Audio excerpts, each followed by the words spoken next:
Bharatiya Janata party महाराष्ट्राचे अध्यक्ष आदरणीय चंद्रशेखर बावनकुळे पंढरपूरच्या विकासाकरता सातत्याने प्रयत्न करणारे आपल्या सगळ्यांचे लाडके आमदार प्रशांतजी परिचारक, आदरणीय समाधान आवताडेजी,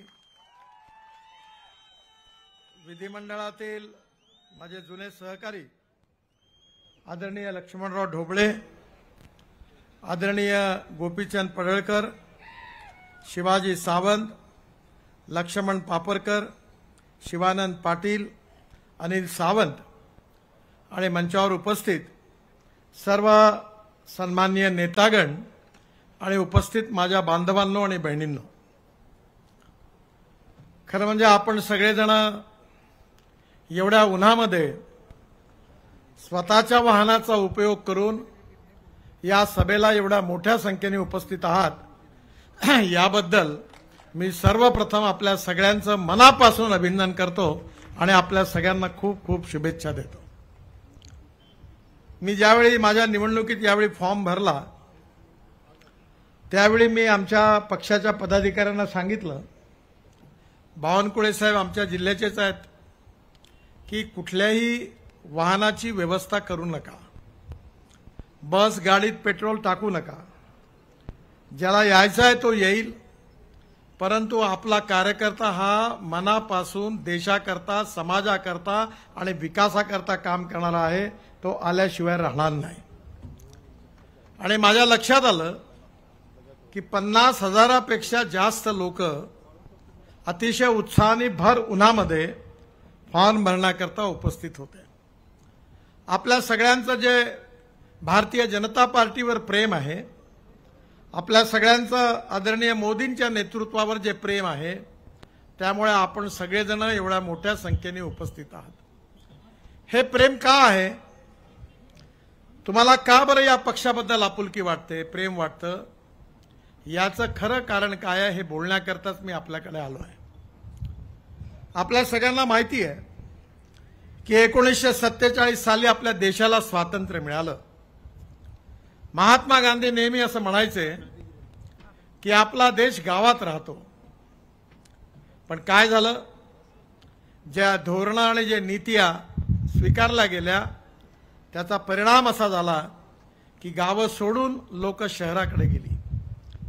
47 साली 90% आपली लोकसंख्या गावात राहत होती, 30% लोकांनी गावं सोडून दिली आणि मुंबई, पुणे, दिल्ली, बेंगलोर, कलकत्ता, चेन्नई, नागपूर या मोठ्या मोठ्या शहरात लोक राहायला गेली। ती खुशीने नाही गेली, ती नाईलाजाने गेली, मजबुरीने गेली। त्याचं कारण आपलं सगळं धोरण चुकीचं होतं।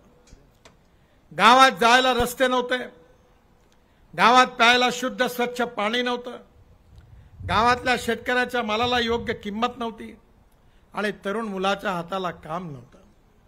शाळेची बिल्डिंग होती तर शिक्षक नव्हते, शिक्षक होते तर बिल्डिंग नव्हती, दोन्ही होते तर विद्यार्थी नव्हते आणि तिन्ही होते तर शिक्षण नव्हतं।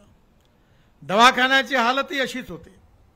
मी सुरुवातीला विद्यार्थी असताना आमच्याकडे व्हेटरनरी दवाखाना होता गावात, माझ्याकडे गायी होत्या, म्हशी होत्या, पण माझं एवढं दुर्भाग्य की मी कर्ज काढून गायी म्हशी घेतल्या होत्या, पण जेव्हा गाय आणि म्हैस गरम व्हायची तेव्हा गावात डॉक्टर गायब राहायचा आणि जेव्हा डॉक्टर गावात राहायचा तेव्हा गाय म्हैस गरम होत नव्हती।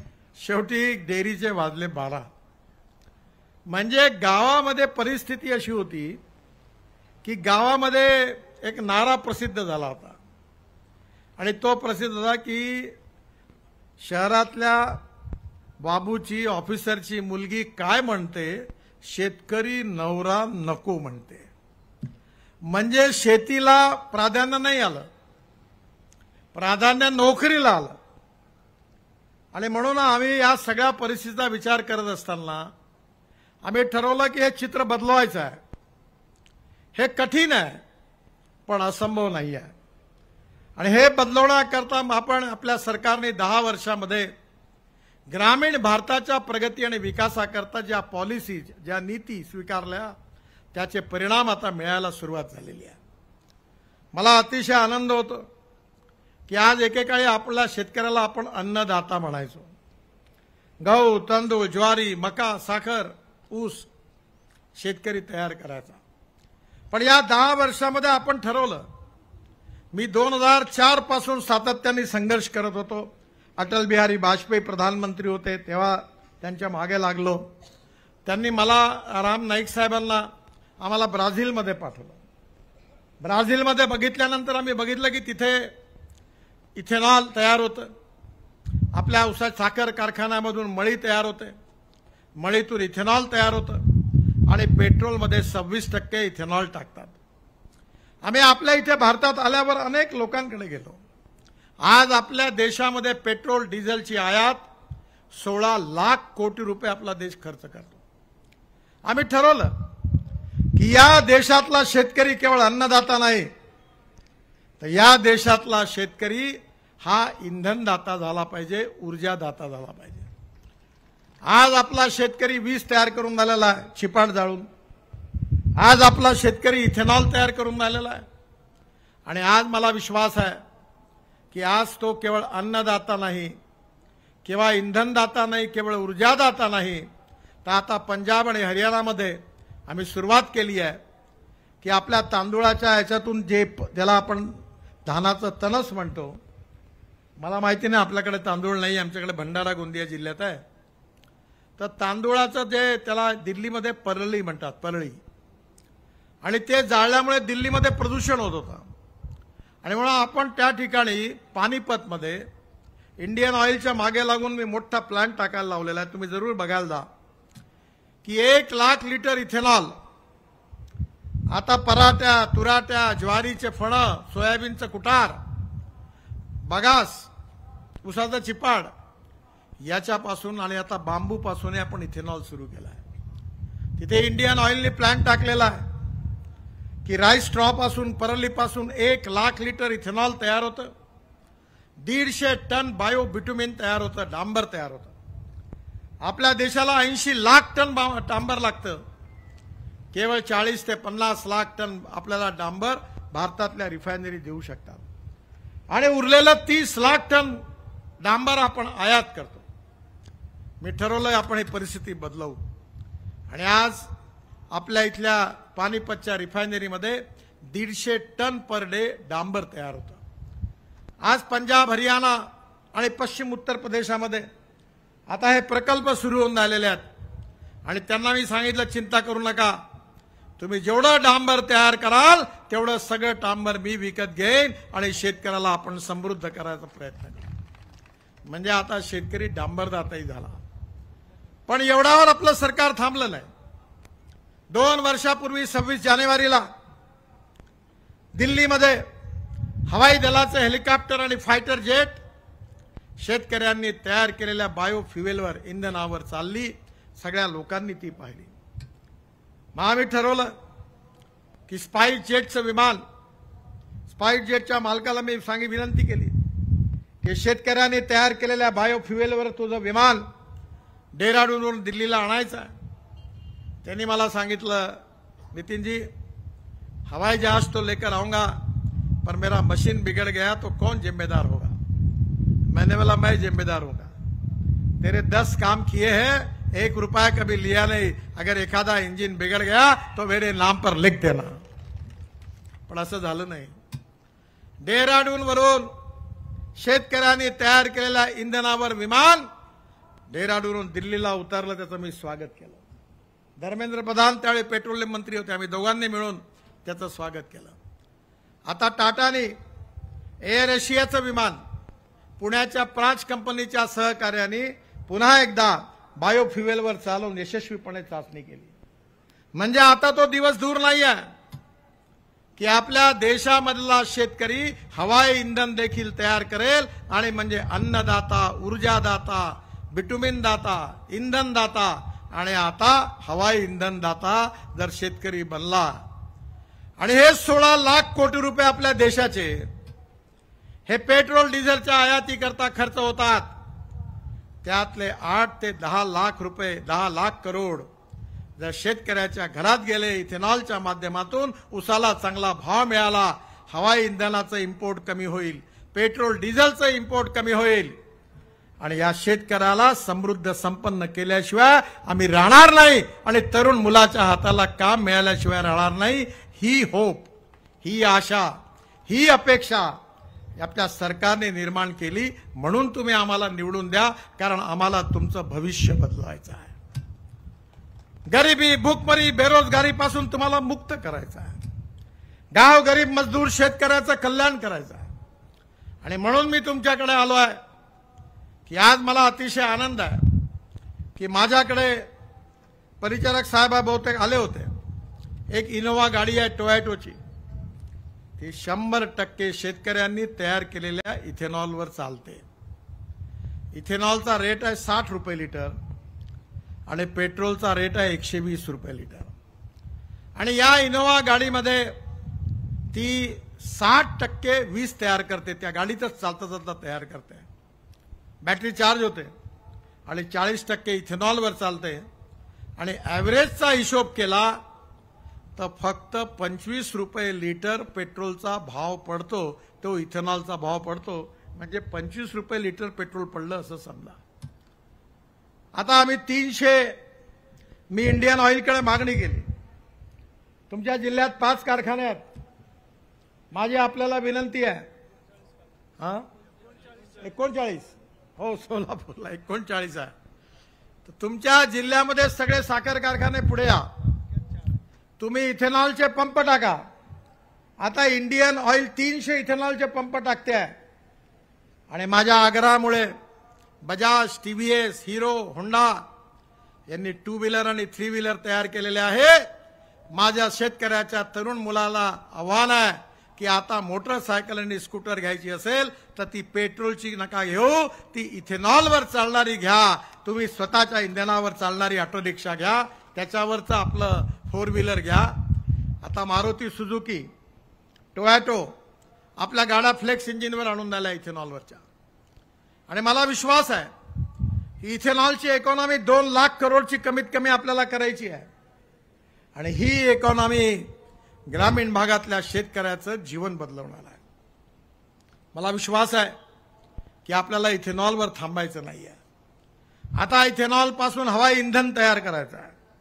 मी ठरवलं आहे की नागपूरला इंटरनॅशनल एअरपोर्ट होणार आहे, मी पण इथेनॉल तयार करतो, 2 लाख लिटर पर डे, आता 6 लाख लिटर करणार आहे।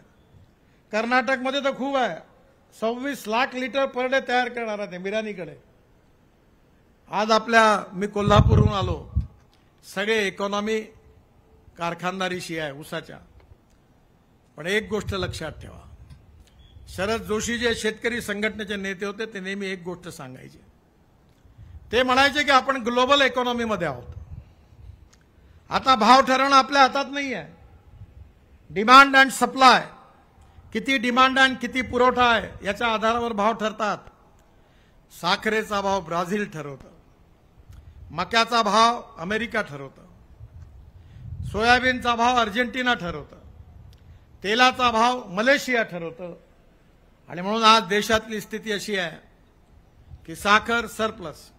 आता थोडं यावेळी परिस्थिती बदलली आहे, पण 1-1.5 वर्षापूर्वी अशी स्थिती होती की मी गमतीने म्हणायचो की जो साखर पाचच्या जन्मी पाप करतो तो एक तर साखर कारखाना टाकतो, नाही तर वर्तमानपत्र सुरू करतो, एवढी हालत खराब होती। असा कोणता धंदा आहे?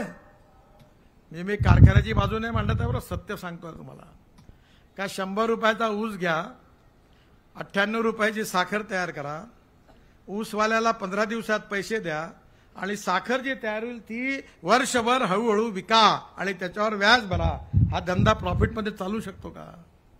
नाही चालू शकत। काही कारखानदार त्यांनी बदमाशा केल्या असतील, पण यात व्हायबिलिटी नाही आहे आणि म्हणून आपण पॉलिसी आणली की sugar cane juice to ethanol direct बनवा। थोडं यावर्षी इलेक्शनच्या काळामध्ये साखर शॉर्टेज होतं, थोडी पॉलिसी बदलली, थोडा त्रास झालाय, पण इलेक्शन नंतर ती पॉलिसी बदलणार आहे आणि मी तुम्हाला विश्वासाने सांगतो की येणाऱ्या काळामध्ये आपल्याला साखर यालाही पण चांगला भाव मिळणार आहे। जर ब्राझीलमध्ये नापिकी झाली तर परिचारक साहेबांच्या चेहऱ्यावर हास्य राहते आणि ब्राझीलमध्ये उत्पादन वाढलं का साखर कारखानावाले घुमटल्यासारखे करतात, कारण भाव मग 22 रुपये आणि 24 रुपयावर येतो. आणि म्हणून आपल्याला क्रॉप पॅटर्न बदलवला पाहिजे. आज आपल्या देशामध्ये साखर सरप्लस आहे, मका सरप्लस आहे, गहू सरप्लस आहे, तांदूळ सरप्लस आहे. पंजाब हरियाणामध्ये आपण तांदूळ रेल्वेच्या प्लॅटफॉर्मवर ठेवतो, पावसाळ्यात ओला होतो, कारण त्या ठिकाणी तांदूळ ठेवायला गोडाऊन नाही आहे. आणि आपल्याला हे करत असताना क्रॉप पॅटर्नमध्ये खाद्यतेलाची कमी आहे. आपल्या देशामध्ये 1.5 लाख कोटी रुपयाचं खाद्यतेल आपण आयात करतो. मी परवाच प्रवासात होतो, बावनकुळे साहेबांनी, मी नागपूरहून निघालो आणि मी फाईलवर सही केली. कांदा निर्यातीच्या बाबतीमध्ये माहिती आहे आपल्याला किती अडचण आली होती. सगळ्यांना भीती वाटत होती की इलेक्शनच्या काळामध्ये कांद्याचं शॉर्टेज येईल, रेट वाढतील, अडचण येईल. आणि म्हणून त्यावेळी थोडीशी कांद्यावर रिस्ट्रिक्शन टाकल्या गेली होती. पण आता कांद्यावरचे रिस्ट्रिक्शन उठवले आहे. पण येणाऱ्या काळामध्ये आपल्याला एक गोष्ट करायची आहे की आपलं पर एकर उत्पादन आणि जगातलं उत्पादन कसं आहे. ब्राझीलमध्ये सोयाबीनचं उत्पन्न पर एकर 26 क्विंटल आहे, अर्जेंटिनामध्ये 28 क्विंटल आहे, अमेरिकेत 30 क्विंटल आहे. आणि यावेळी माझ्या पत्नी शेती बघते, तिला बक्षीस मिळालं आमच्या जिल्ह्यात, तर माझ्याकडे किती झालं, 11 क्विंटल. तुमच्याकडे तर 14-15 होत असेल इकडे. तसा तुमचा भाग चांगला आहे, आमचा म्हणजे दगडाच आहे सगळा तिकडं. 22 साखर कारखाना निघाले, 22नी दिवाळं पिटलं संपले.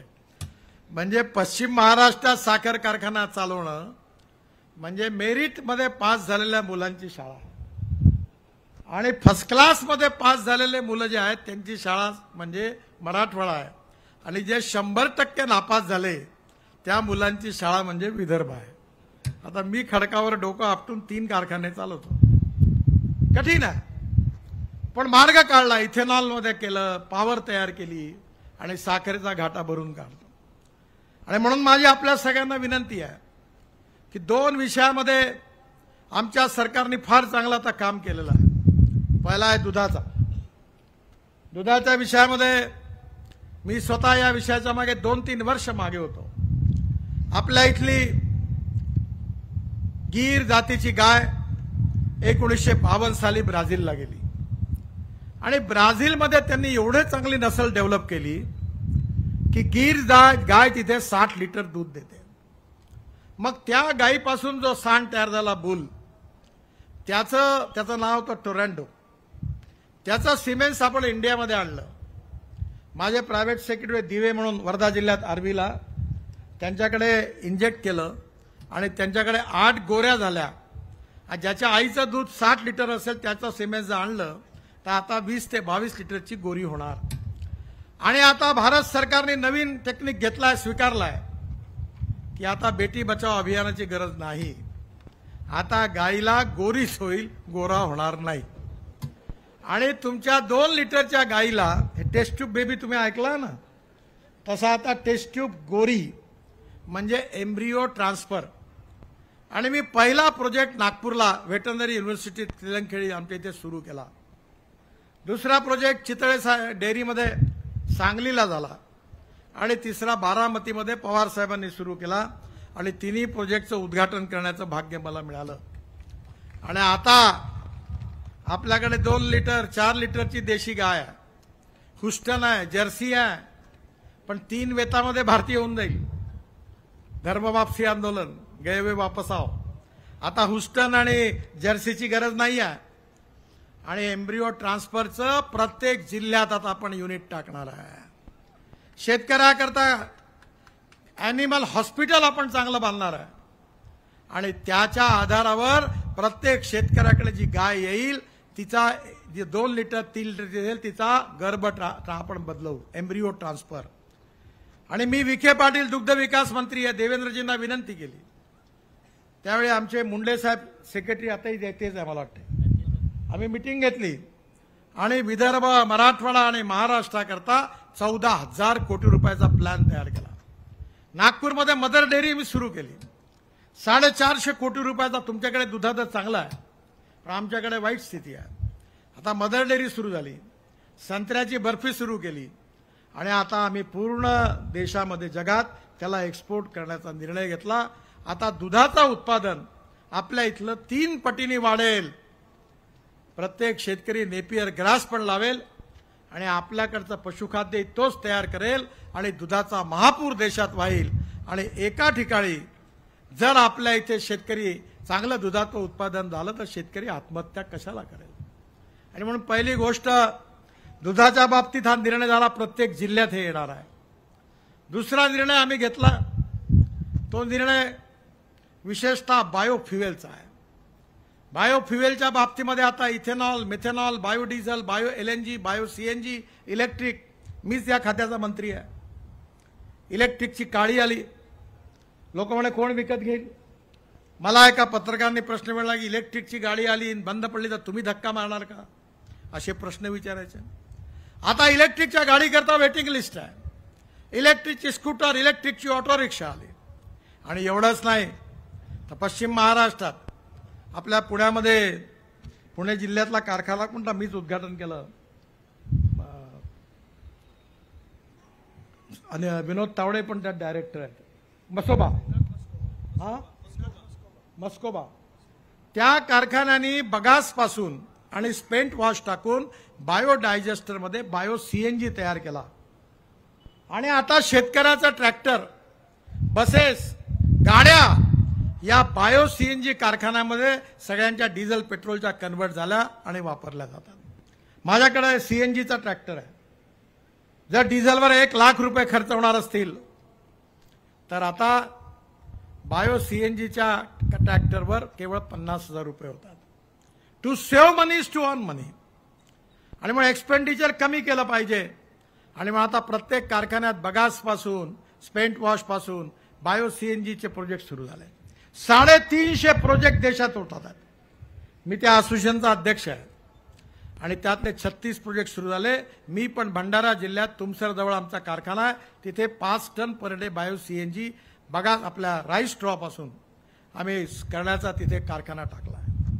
आणि येणाऱ्या काळामध्ये शेतकरी इथेनॉल तयार करेल, इंधन तयार करेल। आणि त्याचबरोबर महत्त्वाच्या 2 गोष्टी लक्षात ठेवा, आपण डाळिंब उत्पादक आहात, आपल्याकडे द्राक्ष होतात, पण जगामध्ये आज तुम्ही एक गोष्ट लक्षात घ्या की मुंबई आणि दिल्लीमध्ये जेव्हा श्रीमंत माणसाकडे लग्न असतं तेव्हा फळं भारतातली नसतात। जगातल्या देशातली फळं त्या ठिकाणी सगळे खातात। याचं कारण आपल्याला आपल्या द्राक्षाच्या, मोसंबीच्या, संत्र्याच्या आणि डाळिंबाच्या ह्याच्यात चांगल्या नर्सऱ्या काढल्या पाहिजे। तुम्हाला माहित आहे सह्याद्री नाशिकची, त्यांनी स्पेनमधून द्राक्षाची कलम आणली आणि चांगल्या कलमा तयार केल्या, त्यामुळे त्यांचं द्राक्षाचं वाण सुधारलं। त्यांनी 1500 कोटी रुपयाची द्राक्ष निर्यात केली। आज जगाच्या मार्केटमध्ये कॉम्पिटिशन आहे, यामध्ये संशोधन करून उत्पादनही वाढलं पाहिजे आणि गुणवत्ताही सुधारली पाहिजे। त्याकरता उत्तम नर्सरी याच्याकरता आता आम्ही धोरण निश्चित केलं। केवळ नर्सरी नाही तर जे बीज शेतकरी वापरतात त्यामध्ये उत्पादन वाढवण्याकरता जगाच्या तुलनेमध्ये आपलं उत्पादन कसं वाढेल त्याच्यावरही विचार केला।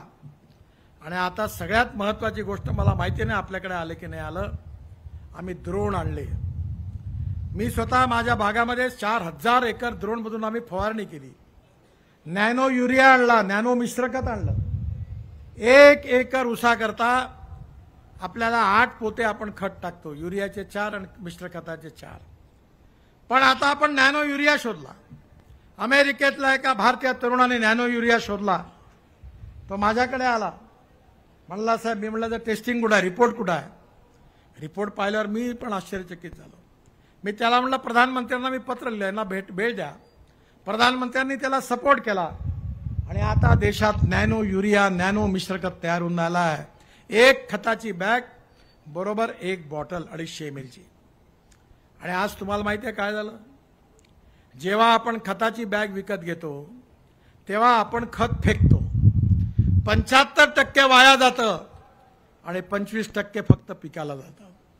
आणि जेव्हा आपण नॅनो युरिया आणला आणि स्प्रेइंग ड्रोन मधून केलं तर आज मला सांगताना तुम्हाला आनंद होतो आहे की 75% पिकाला जातं आणि 25% फक्त वेस्ट होतं. 8 बोरे खताचे तेव्हा 4 बॉटलमध्ये काम होतं, म्हणजे कमीत कमी शेतकऱ्याचे 4,000 रुपये एकरी वाचले.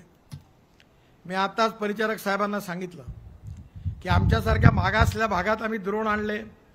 आपण 15,000 ड्रोन महिला बचत गटांना दिले आणि आता महिला हातात रिमोट घेऊन आपण स्प्रेइंग सुरू केलं. आणि म्हणून माझ्याकडे आपल्याला विनंती आहे की टेक्नॉलॉजीला स्वीकार करा. एका तरुण भारतीय इंजिनियरनी एक बैलजोडी तयार केली इलेक्ट्रॉनिकची, माझ्या घरी आहे. आणि ते खरपे सगळं निंदण खरपण पाणी फवारा सगळं काम करतं आणि ते बैलासारखं चालतात. म्हणजे आपल्या देशामध्ये टेक्नॉलॉजी खूप मोठ्या प्रमाणात रिसर्च सुरू आहे. ॲग्रिकल्चरमध्ये नवीन नवीन इक्विपमेंट येऊन राहिलेले आहेत. आणि आता ट्रॅक्टर कंपनीला मी सांगितलं की युरो 6चे इमिशन नॉर्म्स आम्ही लावणार होतो. सगळे कंपनीचे मालक माझ्याकडे आले, म्हणाले आपण हे केलं तर आपण ट्रॅक्टरची किंमत 1 लाख रुपयांनी वाढेल. मी म्हणलं तुमचं म्हणणं मी मान्य करतो, पण माझी कंडिशन आहे की तुम्ही ट्रॅक्टर इलेक्ट्रिकवरचा तयार करा. ट्रॅक्टर 100% इथेनॉलवरच्या पेट्रोल फ्लेक्स इंजिनवर तयार करा. तुम्ही CNGवर तयार करा. तुम्ही हायड्रोजनवर तयार करा. तुम्ही जर हे केलं तर मी हे युरो 6चे इमिशन नॉर्म्स नाही आणणार. मला सगळ्यांनी शब्द दिला आहे की 1 वर्षाच्या आत हे होईल. आणि इलेक्ट्रिकचा ट्रॅक्टर जर आला तर चिंताच करू नका. तुम्ही आता 1.25 लाख रुपयाचं डिझेल वर्षाला वापरता. इलेक्ट्रिकचा ट्रॅक्टर आला तर तुम्हाला 5 ते 6,000 रुपयाची फक्त वीज लागेल. 1 लाख रुपयाची बचत होईल. म्हणजे शेतकऱ्याला समृद्ध संपन्न करायचं असेल तर उत्पादन खर्च कमी केला पाहिजे. कृषी प्रक्रियावर करणारे उद्योग निघाले पाहिजे. तरुण मुलाच्या हाताला काम मिळालं पाहिजे आणि शेतकरी समृद्ध संपन्न झाला पाहिजे. केवळ स्मार्ट सिटी नाही, स्मार्ट विलेजेस झाले पाहिजे. ही योजना आज आपलं सरकार राबवत आहे. मला अतिशय आनंद आहे की मी नेहमी मला टीव्हीवर इंटरव्ह्यू देताना लोक तुमच्या आयुष्यातलं सगळ्यात मोठं काम कोणतं आहे. मी खूप पूल बांधले, रस्ते बांधले, टनेल बांधले. तुमच्या भागात 20,000 कोटीची कामं मी तुमच्या जिल्ह्यात केली. पण मी काही त्याच्यावर बोलत नाही, कारण तुम्ही ते बघताच रोज. तर मी कशाला सांगू की मी हे केलं. जेवढं परिचारक साहेबांनी सांगितलं सगळं कामं केली. पण मला आनंद आहे की मी ज्यावेळी महाराष्ट्रात मंत्री विरोधी पक्षनेता होतो तेव्हा अटल बिहारी वाजपेयींनी मला बोलवलं. सुंदरलाल पटवा ग्रामीण विकास मंत्री होते.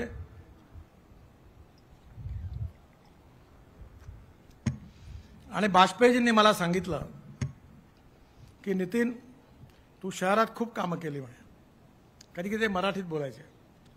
आता तू गावं जोडण्याकरता रस्ता तयार कर, योजना तयार कर. आणि माझ्या अध्यक्षतेखाली एक समिती तयार झाली. त्यात नाबार्डचे अध्यक्ष होते, रिझर्व्ह बँकेचे डेप्युटी गव्हर्नर होते. मी 4 महिने अभ्यास केला, प्रारूप तयार केलं, योजना तयार केली, अटल बिहारी वाजपेयींना पोहोचवून दिली. आणि 15 दिवसाच्या आत अब्दुल कलाम साहेबांनी लाल किल्ल्यावरून त्या योजनेची घोषणा केली. त्या योजनेचं नाव होतं प्रधानमंत्री ग्राम सडक योजना.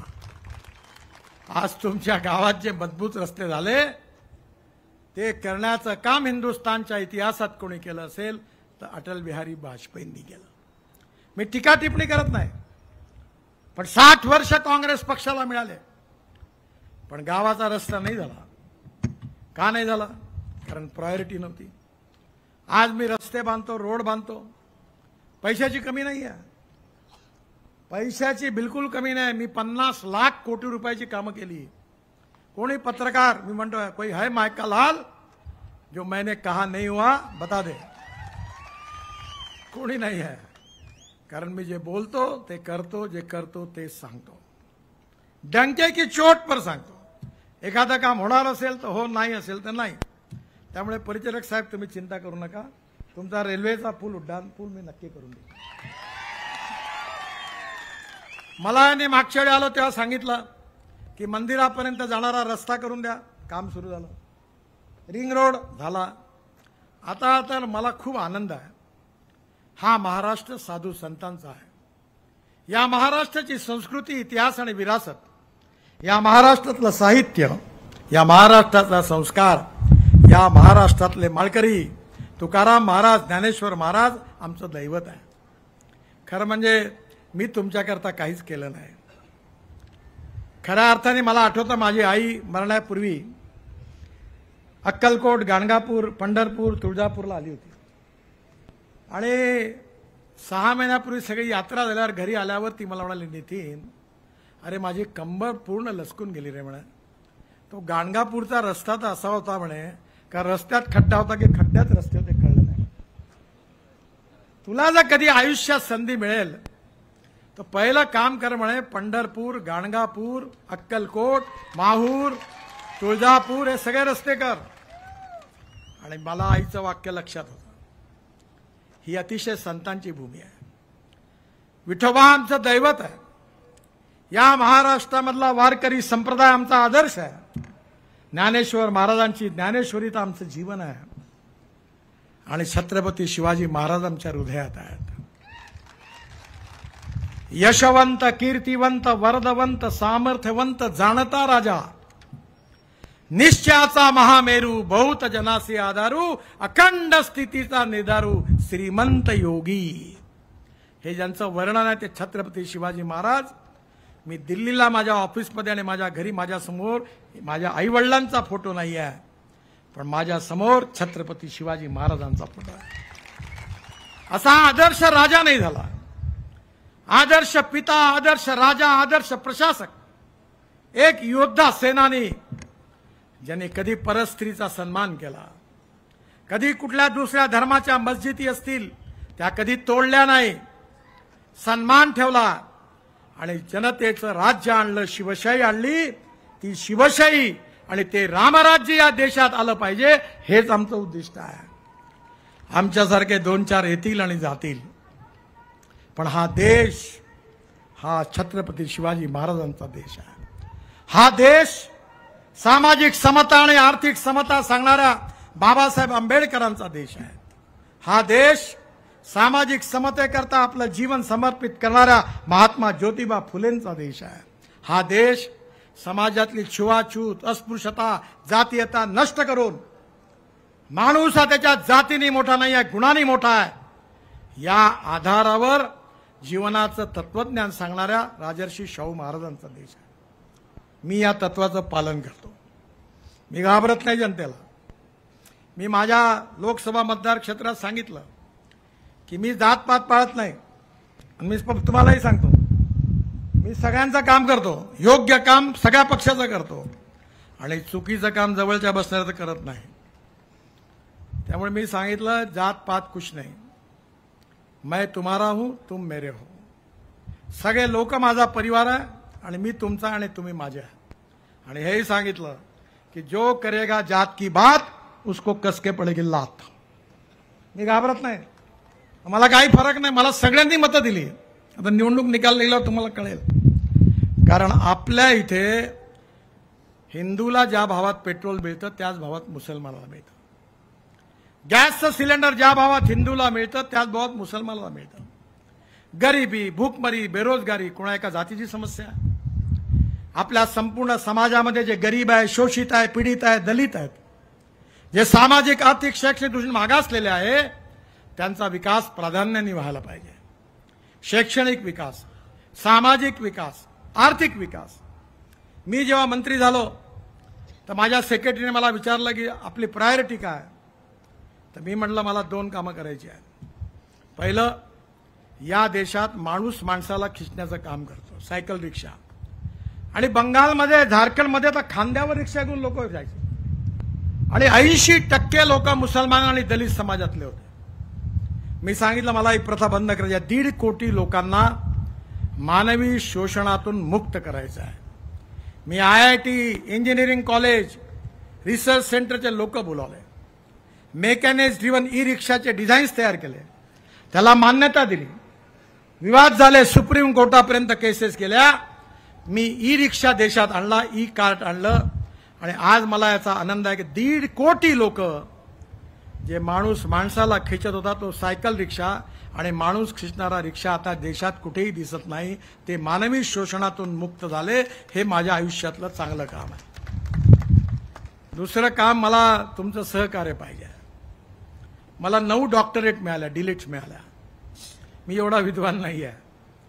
आणि त्यातल्या 5 डॉक्टरेट डिलिट्स मिळाल्या त्या कृषी विज्ञानावर मिळाल्या. आपल्या जिल्ह्यामध्ये देवेंद्रजी मुख्यमंत्री असताना आम्ही एक GR काढला होता आणि त्या GR मध्ये आम्ही ठरवलं की आपल्या इथे NHI करता जे आपल्याला पालखी मार्गातही केलेलं आहे त्या ठिकाणी आपल्याला जी माती लागते, मुरुम लागतो, नदी नाल्यांचं खोलीकरण करायचं, रुंदीकरण करायचं. पाडळकर साहेब, तुम्ही बुलढाण्यात या. धनगर समाजाचे 15,000 लोक बुलढाणा ते अजिंठ्याच्या मध्ये राहतात. दरवर्षी ते लोक आपले गाव सोडून जायचे कारण पाणीच नव्हतं. पूर्ण बुलढाणा आणि अजिंठ्या रस्त्याला मी नदी नाल्याचं खोलीकरण केलं, तलावाचं खोलीकरण केलं, पाणी आलं. विहिरी 8-8, 10-10 तास चालतात. एकही धनगर समाजाचा माणूस मायग्रेट झाला नाही. आता तिथेच राहतात. धावणाऱ्या पाण्याला चालायला लावा, चालणाऱ्या पाण्याला थांबायला लावा आणि थांबलेल्या पाण्याला जमिनीला प्यायला लावा. पाणी हाच मुद्दा आहे. पाणी. आणि तुमच्या या भागामध्ये जवळपास 59 तलाव, 52.32 लाख क्युबिक मीटर खोलीकरण आणि त्याच्यातून 5,332,000 क्युबिक मीटर साठवण क्षमता पाण्याची वाढली. 78 गावांना फायदा झाला. अक्कलकोट, सोलापूर, सोलापूर बिजापूर, सोलापूर सांगली आणि पालखी मार्गावरही पण झाला आहे. अनेक ठिकाणी झालं खोलीकरण, रुंदीकरण. आणि माझी आपल्याला एकच विनंती आहे की या ठिकाणी आपल्याला पाण्याचा एक एक थेंब डिपॉझिट केला पाहिजे.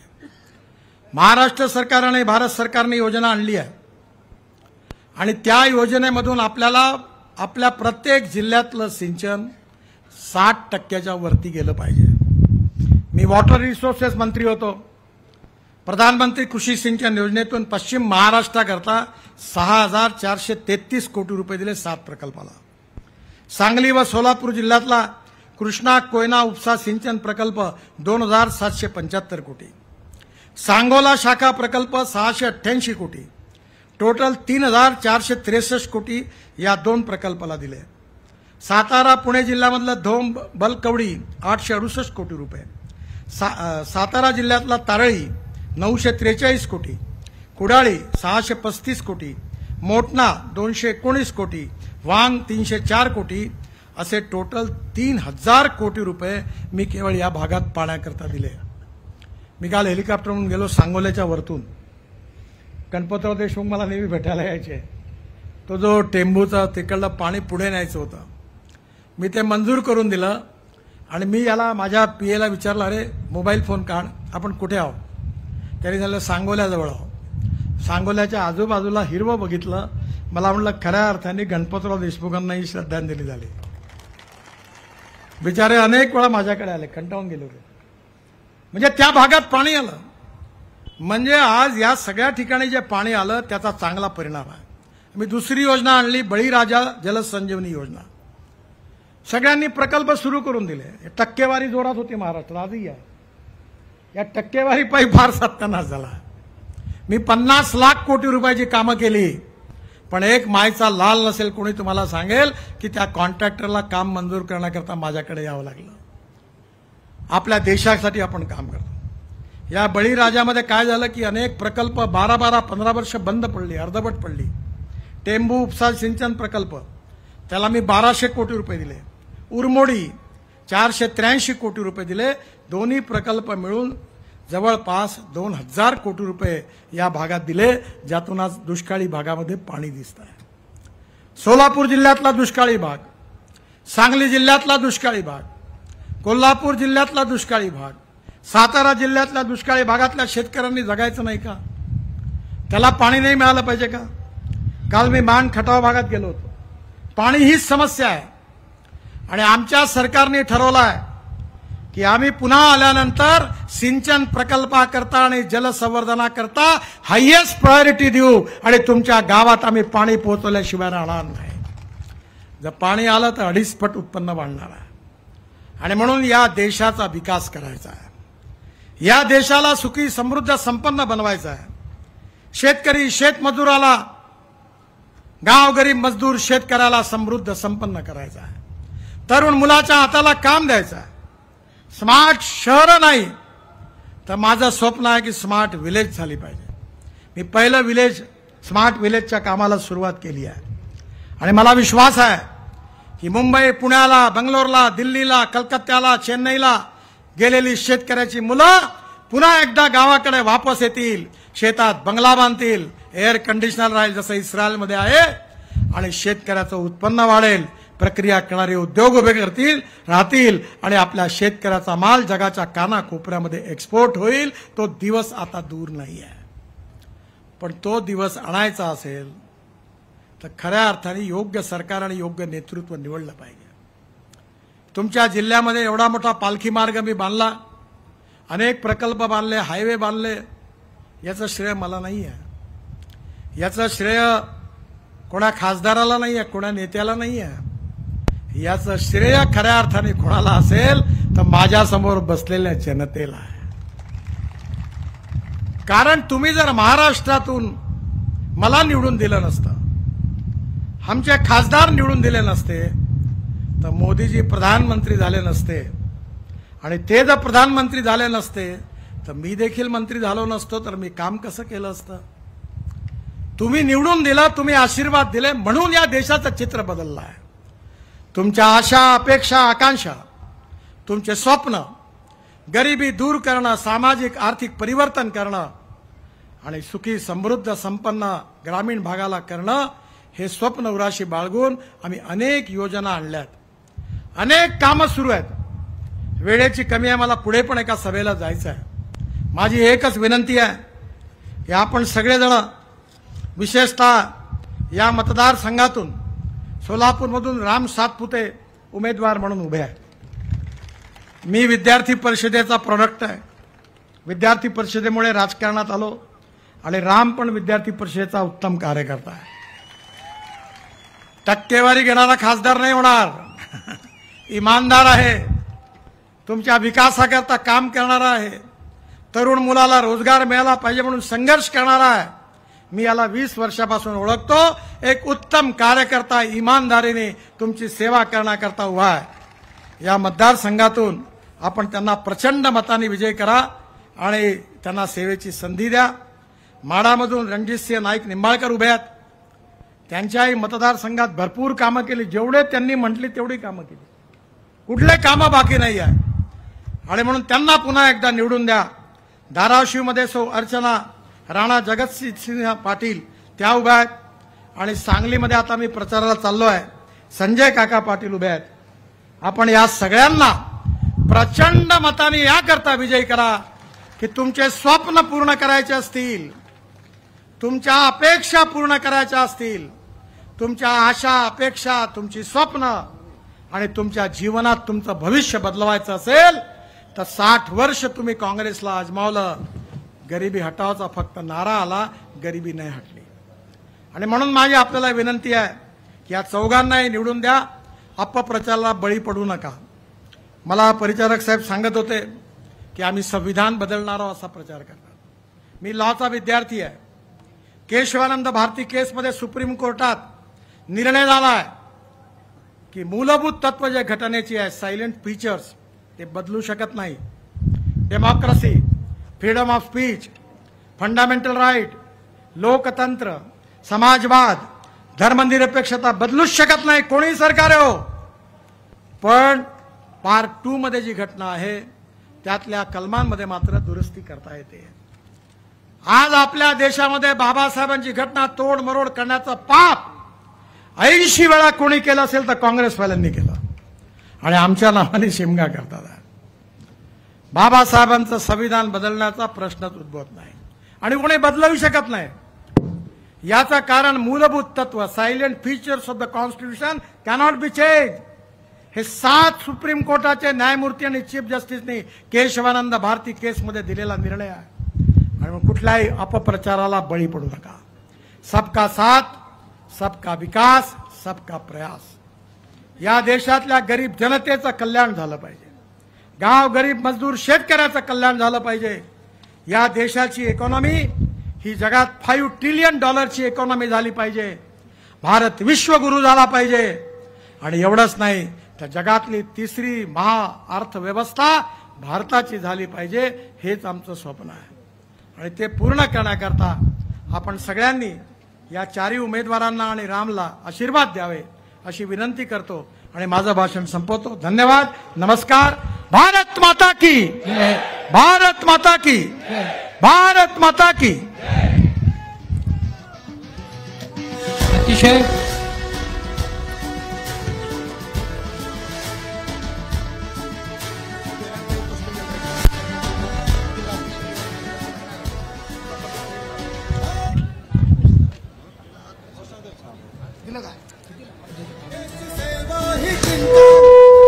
या ठिकाणी आपण सर्वजण उपस्थित राहिला त्याबद्दल सर्वांचं